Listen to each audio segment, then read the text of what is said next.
The first thing that you should know about Zepto founder Aadit Palicha is that he does not hesitate.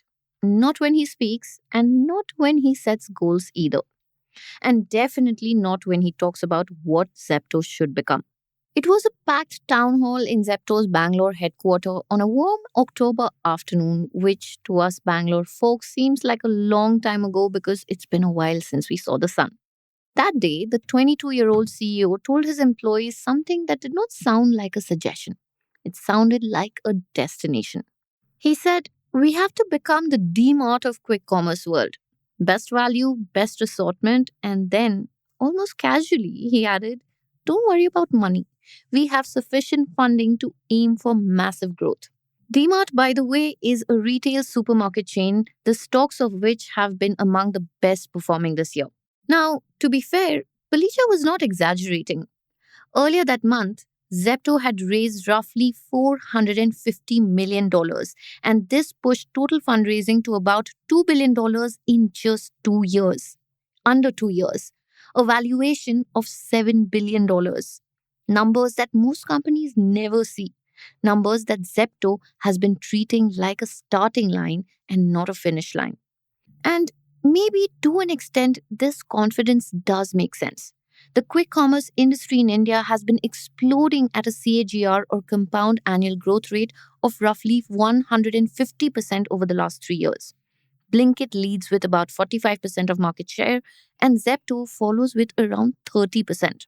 So the race is very real and the stakes are really high. And the cash for Zepto is in the bank, and the IPO too is on the horizon, early 2026. But now, something major seems to be shifting inside Zepto.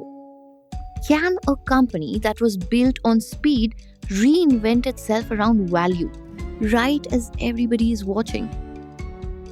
Welcome to Daybreak, a business podcast from the Ken. I'm your host Nigta Sharma, and I don't chase the news cycle. Instead, every day of the week, my colleague Rachel Varghese and I will come to you with one business story that is worth understanding and worth your time. Today is Tuesday, the 2nd of December.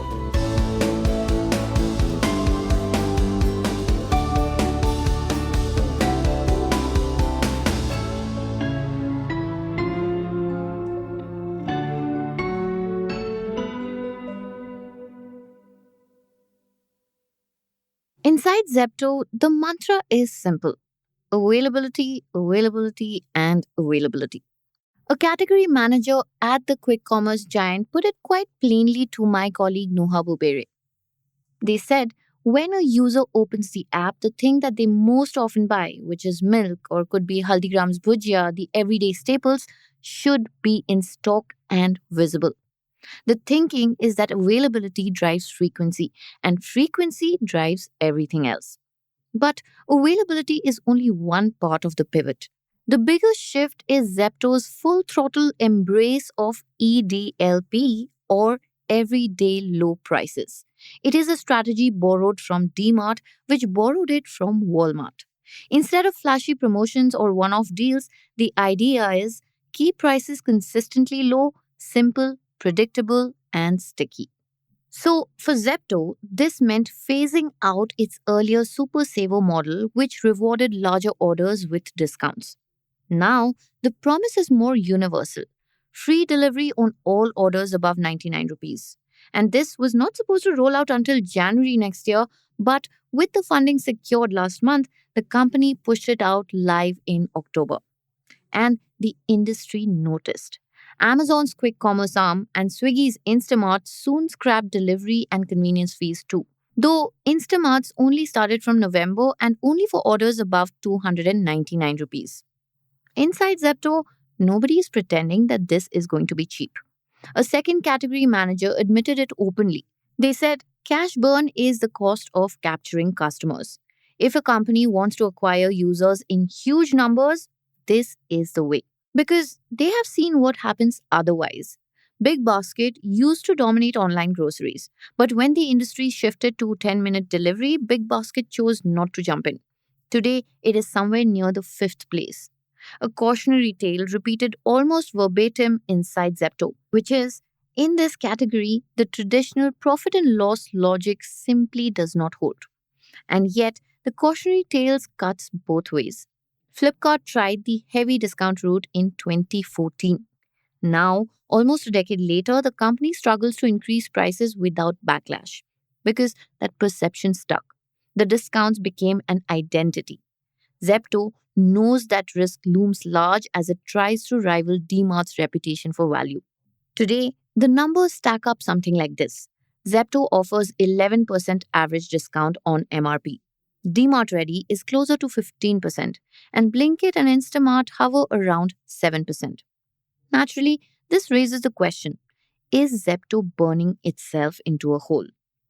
Palicha says no. He claims that the company is on track for multiple quarters of top line and volume growth, along with successive bottom line improvements. Revenue for the financial year 2025 was more than doubled to around 11,000 crore rupees. And losses for the same year are not public yet, but last year's losses were around 1,200 crore rupees. User numbers are surging too, from around 5 to 6 million monthly transacting users in early 2024 to a projected 20 million users by the end of this year. And quarter on quarter growth is up by 20% as well. But while Palicha insists that the burn is under control, competitors are painting a different picture. Swiggy CEO Sriharsha Majeti publicly criticized Zepto in October, calling out cash burn per order. Earlier in March, Zomato CEO Dipinder Goyal said that the quick commerce space was burning 5,000 crore rupees per quarter and that Zepto accounted for over half of it. Now, reports say that Zepto's monthly burn rose to about 75%, hitting 700 crore rupees in the 9 months that were leading up to August 2025. The company wants to bring this down to 80 to 180 crores ahead of the IPO. Now, for context, Blinkit burns about 35 crore rupees per month. Instamart burned around 870 crores last quarter. A person close to Zepto pushed back, and they claimed that Zepto will soon burn close to half of what Swiggy burned and not far from Blinkit's burn. But inside the company, even managers admit that things got out of hand last fiscal year. Zepto was chasing Blinkit aggressively. They tried to improve assortment and pricing at the same time. They ramped up Super Saver, they stocked up huge assortments across categories, and it became unsustainable. For comparison, Blinkit's largest dark stores carry around 25,000 SKUs. Zepto and Instamart carry around 10,000, with a few dark stores hitting about 20,000. A very senior manager summed it up. He said, "We wanted to improve everything at once, and it became too much." The pivot since June has been intentional, slower, strategic, less reactive.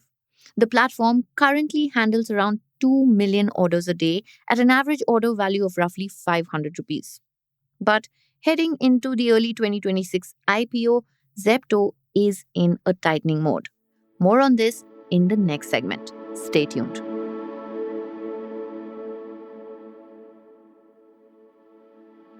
Hi, I'm Rachel, the co host of Daybreak. I'm pausing this episode to ask you something very quickly. What's the coolest thing you've made using AI? And what are the prompts that helped you get there? Why do we ask?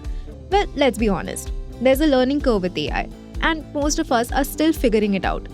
So, we are running a short survey to ask you to share your tried and tested hacks. You share your cool project, you share your prompts, and you get a chance to be featured in one of our episodes.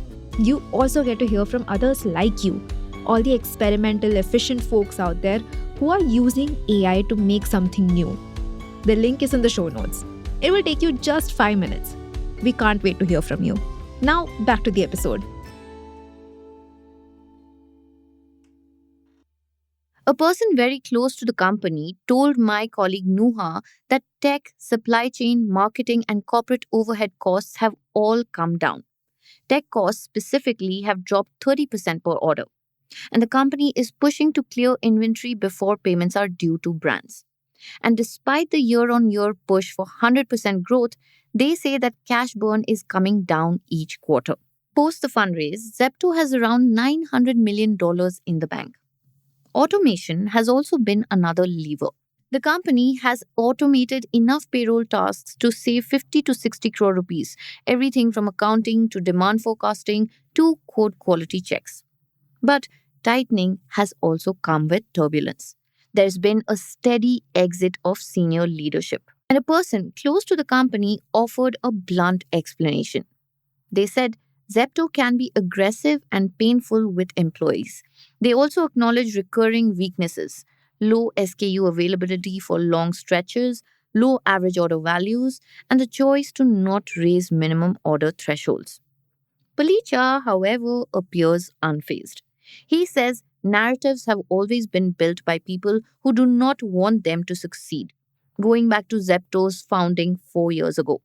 He pointed to the company's internal numbers, its audited statements from EY, and repeated what has become a familiar stance: execution speaks louder than speculation. So it seems like Zepto believes its financials are improving and the company is confidently preparing to go public.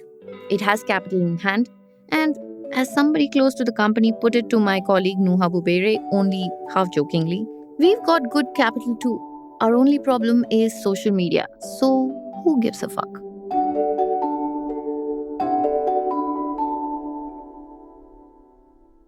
Daybreak is produced from the newsroom of The Ken, India's first subscriber-focused business news platform. What you're listening to is just a small sample of our subscriber-only offerings, and a full subscription offers daily, long-form feature stories, newsletters, and a whole bunch of premium podcasts. To subscribe, head to theken.com and click on the red subscribe button on the top of the website. Today's episode was hosted and produced by my colleague Snigdha Sharma and edited by Rajiv CN.